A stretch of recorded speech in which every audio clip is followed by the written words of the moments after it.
दोस्तों, स्वागत है आपका MRGS टेक्नो चैनल में। तो संख्या आज का टॉपिक है हमारा संख्याओं का जोड़ना। तो चलते हैं दोस्तों।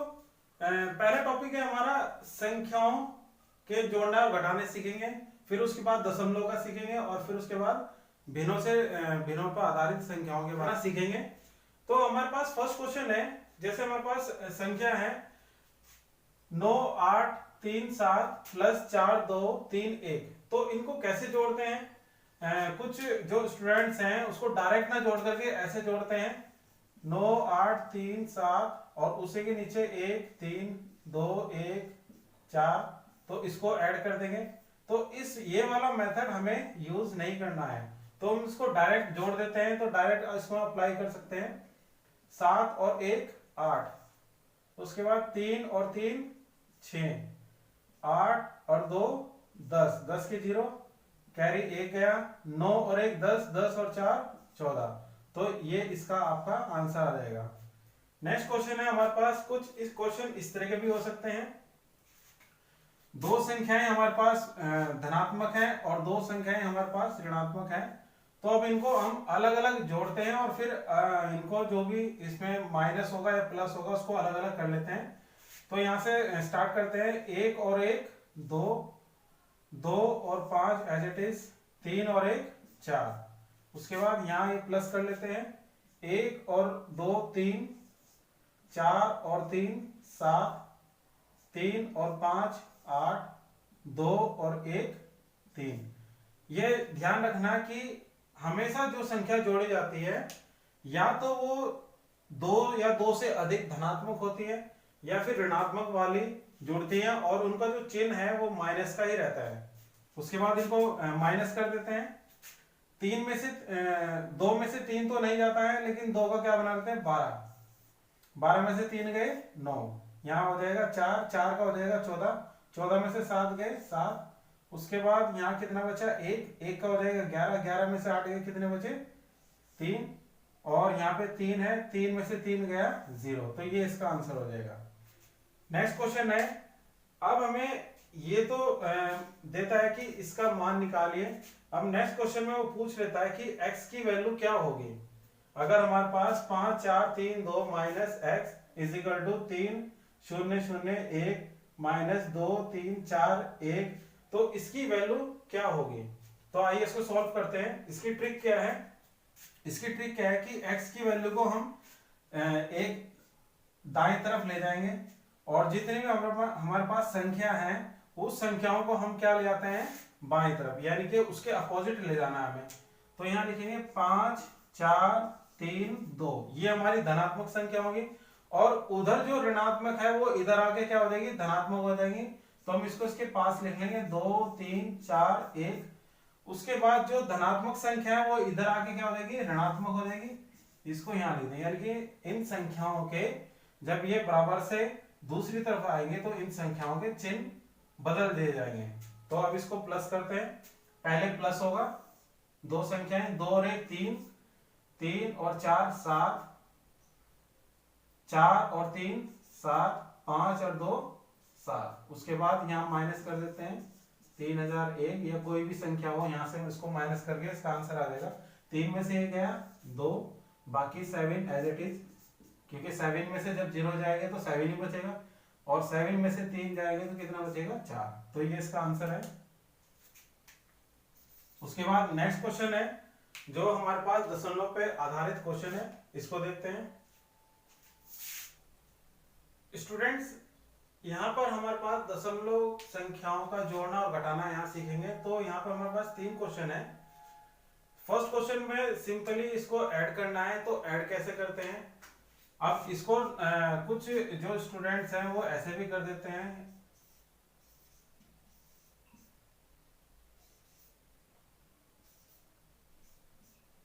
ऐसे इसको ऐड कर देते हैं, लेकिन ये वाला मेथड आपको यूज नहीं करना है। तो इसको डायरेक्ट मेथड से यूज करते हैं। देखते हैं दशमलव के बाद में कितनी संख्या है। यहाँ पे 2 संख्या है, यहाँ 3 संख्या है, यहाँ 2 संख्या है, यहाँ 3 संख्या है। तो हम इनको 1 0 और लगा देते हैं, इसमें 1 0 मेंशन कर सकते हैं। तो दशमलव के बाद अब यहाँ पे 3 3 संख्या हो गई। इसको बोलते हैं इंग्लिश में लाइक डेसिमल बनाना। तो अब यहाँ से पहले स्टार्ट करते हैं जोड़ना। अब देखो 1 और 0 और 0, तो कितना हो जाएगा 1। उसके बाद 1 और 1 2 और 0, यानी कि 2 एज इट इज रहेगा। फिर 2 और 8 10, 10 और 1 11, 11 के 1 कैरी 1 चला जाएगा। 3 और 1 4, 4 और 9 13, 13 और 3 16। तो यहाँ पर इसका आंसर आ गया 16 हमारे पास। उसके बाद सेकंड क्वेश्चन है। सेकंड क्वेश्चन में x की वैल्यू हमें निकालनी है। तो x ये देखेंगे, ये हमारे पास जो x है ये दायां हो गया, दायां पक्ष बोलते हैं इसको, और ये हो गया हमारे पास बायां पक्ष। तो दायां पक्ष में माइनस एक्स की वैल्यू है, तो इसको हम क्या करेंगे, पहले प्लस बनाएंगे, और प्लस बनाने के लिए क्या करेंगे, इसको इस ओर ले आएंगे, दूसरी तरफ ले आएंगे, और इन संख्याओं को उस तरफ ले जाते हैं। तो 6 1 4 माइनस, अब ये दोनों संख्याएं जो है ऐड हो जाएंगी, लेकिन ये हो जाएगी आपकी, जब ये ऐड हो जाएंगी तो ऐड होकर के बराबर के उधर दाएं तरफ जाकर के माइनस हो जाएगी। तो इसको ऐड कर देते हैं, यहाँ 0 लगा देते हैं। 7 और 0 7, 9 और 1 10, 1 हासिल गया। 3 और 1 4, 4 और 2 6। अब इसको यहाँ पर सॉल्व कर लेते हैं, तो कितना आ जाएगा, यहाँ पे 14 में से 7 गए 7, यहाँ 0 आ जाएगी। फिर यहाँ 6 में से 6 गए, कितना बचेगा 0, तो ये आ जाएगा 0.07। उसके बाद हमारे पास थर्ड क्वेश्चन है, इसको सॉल्व कर लेते हैं। तो दशमलव में भी वही प्रक्रिया होती है जो हमारे पास संख्याओं में होती है, पूर्ण संख्याओं में होती है। तो ये दोनों प्लस हो जाएंगे, और ये दोनों ऋणात्मक संख्याएं ये भी प्लस हो जाती हैं। यानी कि ये इसमें क्या ट्रिक है कि अगर संख्या 2 या 2 से अधिक धनात्मक है तो उनको प्लस कर सकते हैं। अगर यदि संख्याएं 2 या 2 से अधिक ऋणात्मक है तो उनको प्लस कर सकते हैं। तो प्लस करते हैं, तो यहां से 2 और 1 3, 3 और 2 5 पॉइंट, 9 और 3 12 का 2 हासिल लगा 1, 5 और 1 6 माइनस। उसके बाद यहां देख लेते हैं ये लाइक डेसिमल है या नहीं है। जैसे यहां था लाइक डेसिमल, हमने इसको डायरेक्ट कर दिया, तो यहाँ लाइक डेसिमल है, यानी कि 0 1 और 1 2 और 1 और 2 3। अब इसका जो फाइनल आंसर आ जाएगा, फाइनल आंसर आ जाएगा यहाँ पे 3 में से 0 गया 3, और 5 में से 2 गया 3, ये पॉइंट लगा देंगे। फिर हमारे पास 2 में से 3 तो जाते नहीं, 2 का क्या हो जाएगा 12, 12 में से 3 गया 9, और 5 आ जाएगा। तो ये इसका आंसर आ जाएगा। अब हमारे पास अगला जो टाइप है वो है भिन्नों पर आधारित क्वेश्चन है, देखते हैं। नेक्स्ट पॉइंट है हमारा भिन्न संख्याओं का जोड़ना और घटाना। तो यहाँ पे पहले फर्स्ट क्वेश्चन में जोड़ना है, फिर सेकंड में जोड़ना है, और थर्ड क्वेश्चन में क्या है, हमारे पास 2 मिश्र भिन्न जुड़ी हुई हैं और 1 माइनस है। तो इनको कैसे करते हैं आइए देखते हैं। जैसे हमारे पास सेम डिनोमिनेटर होता है, यानी कि सेम जिसका हर होता है, तो उसका एक ही एलसीएम आ जाता है 2, और ऊपर वाली संख्या क्या हो जाती है, डायरेक्टली जुड़ जाती है। तो इसका आंसर कितना आ जाएगा 2/2, यानी कि कितना होता है 1। नेक्स्ट क्वेश्चन है, नेक्स्ट में देखते हैं इस जो 2 भिन्न होती हैं और जिनके हर मतलब अभाज्य संख्याओं, या एक अभाज्य होता है और एक भाज्य संख्या होती है, तो इसमें हम क्या लगा सकते हैं, cross multiply method, cross multiply method भी यूज कर सकते हैं। तो कैसे करते हैं देखते हैं।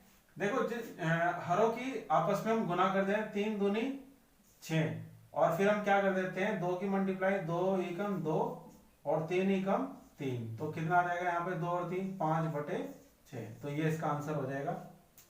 उसके बाद है थर्ड क्वेश्चन हमारे पास। तो हम इसको क्या करेंगे, अगर मेथड हम सीखते हैं तो इसको पहले साधारण भिन्न में चेंज करेंगे, फिर उसके बाद इसका एलसीएम लेंगे तो सॉल्व करेंगे। तो यहां से इसको डायरेक्टली कर सकते हैं। अब इनका जो इनटू वाली जो संख्या होती है, इस संख्या को हम क्या अलग कर लेते हैं। तो 2 + 3 - 4, और यहाँ पे हर हाल में आपको क्या लगाना है, प्लस लगाना है। फिर उसके बाद एक ब्रैकेट लगाएंगे, यहाँ पे 2 सही 1/2 का 1/2 लेना है, और इसमें से 3 सही 1/2 का 1/3 लेना है प्लस का, अगर यहाँ हमारे पास कोई संख्या माइनस की है तो ये भी हमारे पास क्या हो जाएगा, माइनस हो जाएगा। तो -1/6। आइए इसको देखते हैं ये कैसे हमारे पास माइनस का आया। तो जैसे हमने ये लिखा था -4 से ही 1/6, तो हम जब इसको अलग अलग कर लेंगे तो माइनस ब्रैकेट 4 प्लस 1/6, तो माइनस की जब अंदर मल्टीप्लाई हो जाएगी तो माइनस का 4 लिखेंगे, और माइनस प्लस माइनस होता है तो माइनस का 1/6 लेंगे।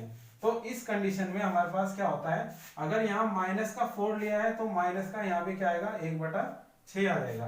तो अब इसको सॉल्व करते हैं। 3 और 2 कितने हो गए, 5 में से 4 गया 1 प्लस एज इट इज।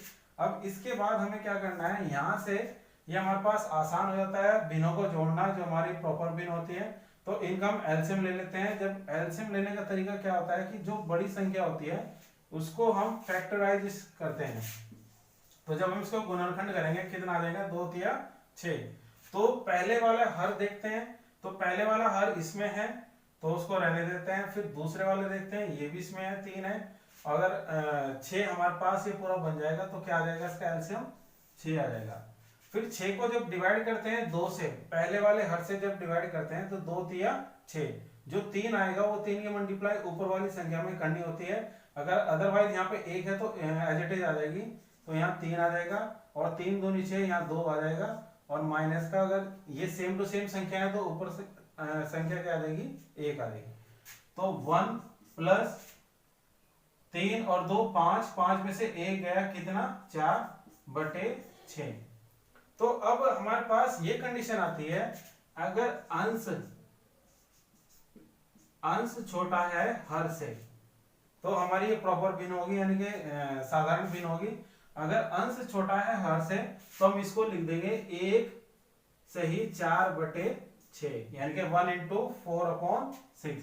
अगर ये कट जाता है आपस में तो काट देते हैं, 2 दूनी 4 और 2 दिया 6, तो इसका आंसर आ जाएगा फाइनली 1 से ही 2/3, इस तरह का। फ्रेंड्स अगर ट्रिकी पॉइंट की बात करें तो इसमें 2 कंडीशन है, 2 प्लस के हैं और 2 माइनस के हैं। तो देखते हैं, अंश यहाँ पर हमारे पास क्या है, बड़ा है, तो क्या कर देते हैं, अगर यहाँ पे प्लस रहता है तो हम इसमें एक भाग लगा देते हैं। जैसे कि यहाँ पे 2 प्लस, अगर एक भाग लगाएंगे तो क्या आएगा, 2 एकम 2 और 1 शेषफल बचेगा, तो ऐसे लिख देंगे। फिर इसको क्या कर देंगे, इस संख्या के साथ इसको क्या कर देते हैं, ऐड करते हैं, 2 और 1 3, और ये संख्या जो कि 2, तो ये इसका आंसर आ जाएगा, मिश्र भिन्न में कन्वर्ट हो जाएगी। उसके बाद दूसरे वाली पॉइंट की तरफ जाते हैं। तो अगर यहाँ पे माइनस होता है तो क्या करते हैं, तो फिर भाग लगाएंगे, तो 1 सही 1/2, तो 2 में से 1 गया 1 सही 1/2, यहाँ पे इसका आंसर क्या हो जाएगा, 1 सही 1/2 हो जाएगा। उसके बाद पॉइंट 2 में की बात करते हैं। तो इसको हम ऐसे ही सिंपली, अगर हमारे पास अंश छोटा होता है और हर बड़ा होता है और प्लस होता है तो हम इसको ऐसे ही लिख सकते हैं, ये इसका आंसर हो जाएगा। अगर हमारे पास दूसरे पॉइंट की बात करते हैं, 4 - 1/2 है और हमारे पास माइनस है, यहाँ प्लस नहीं है तो माइनस है, तो इसमें क्या करेंगे, इस 4 में से 1 घटा देंगे, माइनस कर देंगे, और फिर हर में से अंश घटाएंगे, तो 2 - 1/2, तो 4 में से 1 गया, कितने बचे 3, और उसके बाद 2 में से 1 गया 1/2। तो ये हमारे पास ट्रिकी पॉइंट है भिन्नों को सॉल्व करने वाले। कुछ भिन्नों में संख्याओं के जैसे वैल्यू भी निकालनी होती है, तो उसको हम संख्याओं को एक साइड करते हैं और जिसका मान निकालते हैं एक साइड कर लेते हैं। तो